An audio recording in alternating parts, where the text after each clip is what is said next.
यह जो ज्ञान मैंने तुझसे कहा है, इसको मैं तुझे विज्ञान सहित कहूंगा, जिससे जन्म मरण का चक्कर समाप्त हो जाएगा और तू इस संसार रूपी भवसागर से तर जाएगा। अर्जुन, यह ज्ञान सब विद्याओं का राजा है और करने में सुगम है और धर्ममय है। परंतु अर्जुन, जो धर्म वे मुझ पर श्रद्धा नहीं रखते, उनको बार बार इस धरती पर जन्म लेना पड़ता है। अर्जुन, अब तू इस ज्ञान को विस्तार से सुन। इस संपूर्ण संसार में निराकार रूप से मैं ही व्याप्त हूं और सब प्राणी मुझ में स्थित हैं। अर्जुन, सबको उत्पन्न करने वाला व पालन करने वाला होकर भी मैं उनमें स्थित नहीं हूं। इसका भाव यह है कि मेरे होने से सब होता है। प्रकृति का नाश होने पर व किसी का भी नाश होने पर मेरा नाश नहीं होता, इसलिए मैं उनमें स्थित नहीं हूं। जैसे आकाश वायु में स्थित नहीं है, परंतु वायु आकाश में स्थित है, इसी प्रकार सब प्राणी मुझ में स्थित हैं।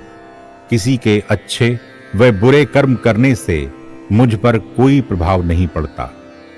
प्रलय के समय सब मुझ में लीन हो जाते हैं और सृष्टि के आदि काल में उनके कर्मों के अनुसार उनको रच देता हूं।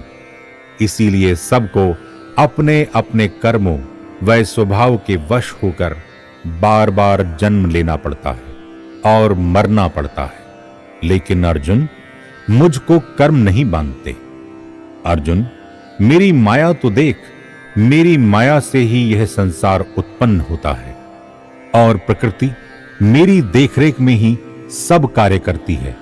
अर्जुन, जब मैं संसार में अपनी योग माया से अवतार लेता हूं, तो लोग मुझको ईश्वर न जानकर साधारण मनुष्य मानते हैं।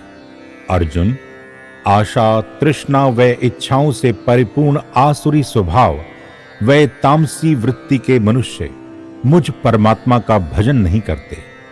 लेकिन अर्जुन, जिनकी वृत्ति सात्विक है और मन वश में है, वह मुझको सारे जग का मालिक मानकर मेरा भजन करते हैं। और कुछ ज्ञान योगी तो मुझे अपना ही स्वरूप मानकर मेरा भजन करते हैं और कुछ अपने से अलग जानकर मेरे विराट रूप व संसार को मेरा रूप जानकर सेवा भाव से मेरा पूजन करते हैं। अर्जुन, इस संसार में जहां तक वह जिस वस्तु पर तुम्हारी दृष्टि जाती है, वह सब कुछ मैं ही हूं। मैं ही सूर्य रूप में तपता हूं, मैं ही भाप के रूप में जल ग्रहण करता हूं और मैं ही वर्षा रूप में बरसा देता हूं। जन्म भी मैं हूं, मृत्यु भी मैं हूं। सब यज्ञ, हवन, तप, जानने योग्य, वेद, माता पिता, धाता, गति, उत्पत्ति, प्रलय का सबका अविनाशी बीज अर्जुन, तू मुझको जान।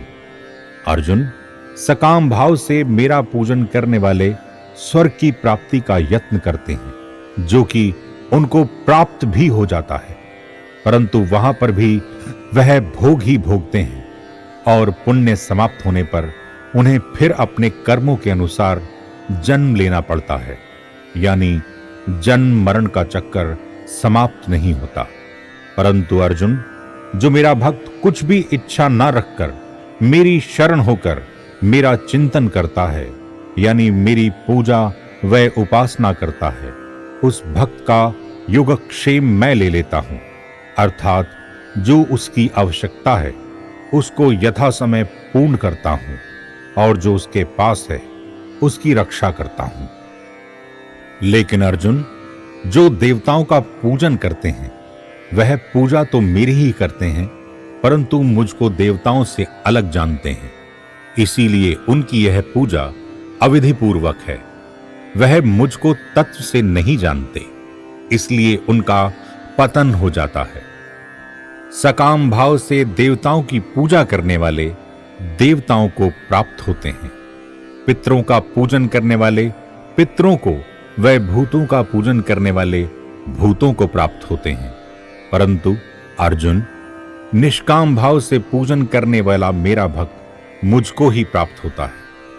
उसके द्वारा दिया गया जल, फल, पुष्प, पत्र मैं स्वीकार करता हूं। इसीलिए तू जो भी कुछ करता है मुझको अर्पण कर दे। इस प्रकार तू शुभ व अशुभ सब प्रकार के कर्मों के फल से मुक्त हो जाएगा और मुझको ही प्राप्त हो जाएगा। अर्जुन, वैसे तो मैं समान रूप से सब में हूं, परंतु जो मेरा भक्त है वह मुझ में है और मैं उसमें हूं।